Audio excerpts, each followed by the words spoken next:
Hello and welcome back to 30 Days to Learn Photoshop. This is day 13, the lasso and marquee tools. I'm Ben Gribbin, and the lesson objectives for today are to learn how to use the lasso and marquee tools in our workflow. So let's jump over to Photoshop and we're going to consider what the marquee tools are first. That would make sense. So the marquee tools and the lasso tools are very similar. They create selections of areas and they are able to then mask off that area so you can concentrate whatever tool you are using in conjunction with them on that area. So we're going to show you what we mean now. If we press M, that will take us to the rectangular marquee tool, or if we press Shift and M, we can then cycle through to the elliptical marquee tool. And what these do is create areas of selection. Now these selection areas become a critical part of your workflow. You've got numerous options along the top here, and we're going to show you what these do. So once you've selected an area off, you can then use pretty much every tool within that area, and what it will do is literally restrain your actions to that specified selection. So for example, we can delete an area, make it transparent, we can resize an area like so, and we can apply filters, we can apply different colouring to that certain area. So that's why they're used. They're used for very quick kind of masks of an area. And you've got multiple options for these. So let's say you want to add more than one selection. You can do that by using this option up here. Or very quickly you could just press Shift to add an extra selection. So if you just do that, click and drag, that then creates an entire group of selections. Alternatively, you can just use this menu up here. So now every single one we click and make here is added on as another part of the selection. This one will actually remove any selections or cut out from a selection we've made. So for example, we could make a selection and then cut out the center of it like so. And you can also jump to that by pressing Alt and holding Alt down and then clicking and dragging as normal, and that removes that area from a selection. So then when we're creating or working on that area, we've actually got a cutout in the middle. You can also feather these selections. So if we were to type into the feathering box here, like 30 pixels, that will feather the edge of our selection. You can see it's gone slightly round at the edges just to show that. Now when we paint in, we'll actually have a soft edge. So that's quite handy, particularly when you're tracing objects that have a complicated background to avoid borders and things like that. So once we've painted that in and undo that, you can see that's got a soft faded edge to it. And there's some more options as well. You can also create perfect squares using this tool. So if you click and start to drag your shape, if you now press and hold Shift, that will convert that to a perfect square should you need to do so. And the same goes for the elliptical marquee tool. You've got all the same options, but also you have got the ability, if you press Shift and hold it down, you can create a perfect circle. You can also transform these selections. So once we've created one, if we go to Select and Transform Selection, we can actually transform this selection as well, because the current selection we have will just change the whole picture as you need it to do. But if you go to Select and Transform Selection, this actually allows you to resize the box itself rather than the image that's contained. You can then use that to fine tune and modify that. Now unfortunately there's no shortcut for that for some reason. So that's the marquee tools. Now they are a little bit more basic. They create squares and circles and that's pretty much it, unless you start adding to them. But in order to mask out images and really get fine control over your selections, you can use the lasso tools, and there are three. We're going to consider all three. There is a lasso tool, the polygonal lasso tool, and the magnetic lasso tool. Now they're available under L, so if you press L and press Shift and L, if you want to cycle through those, they have all the same options, so we can add and subtract from selections using Shift and Alt or this panel along here. And these are great because they actually allow us to create custom shapes with our selections. So we're going to show you how you could use one to mask out this vehicle here removing the background very carefully. All you need to do, zoom in a little bit so you can get to see the edges quite clearly. And it doesn't really matter where you start, but we're starting using the polygonal lasso tool.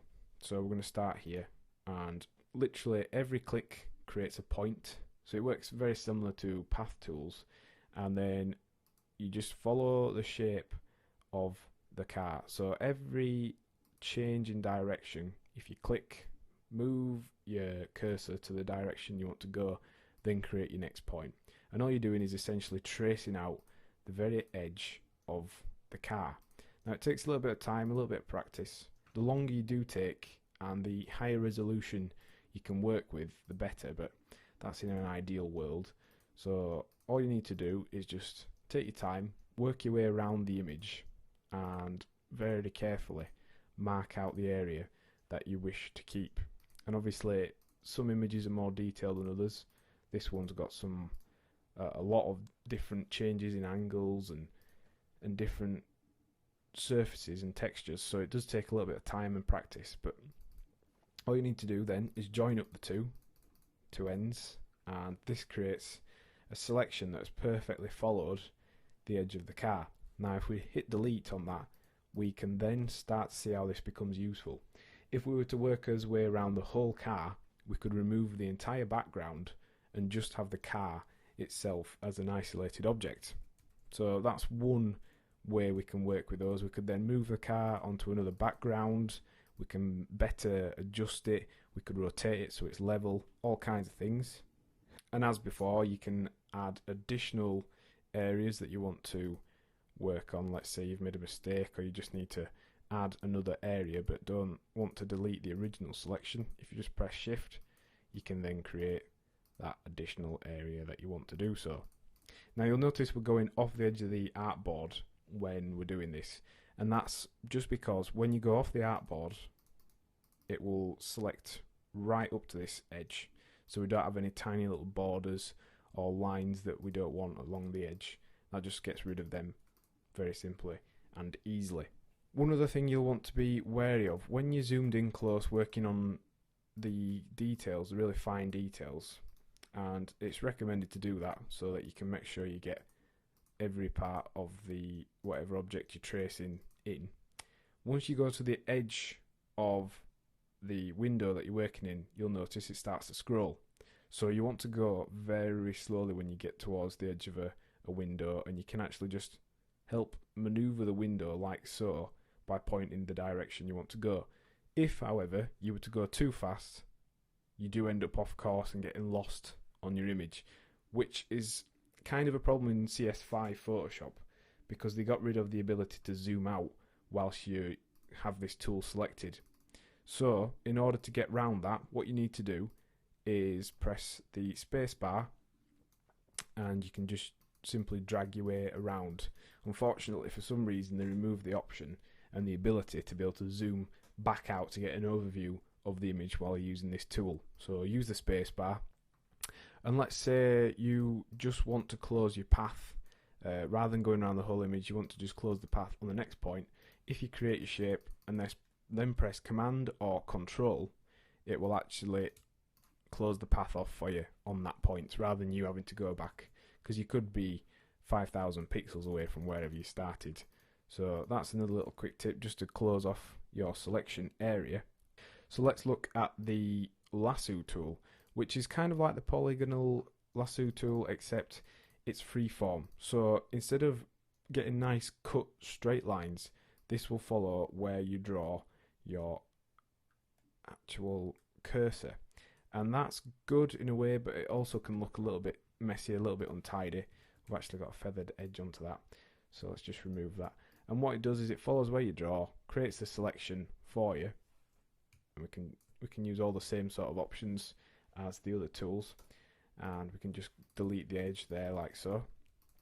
So it's a little bit more freeform, slightly more difficult to get nice straight lines with it. For example, along there you can see that line's gone very wonky and a little bit odd, but it does help on curves and things like that. And also we have a magnetic lasso tool. Now this is completely different.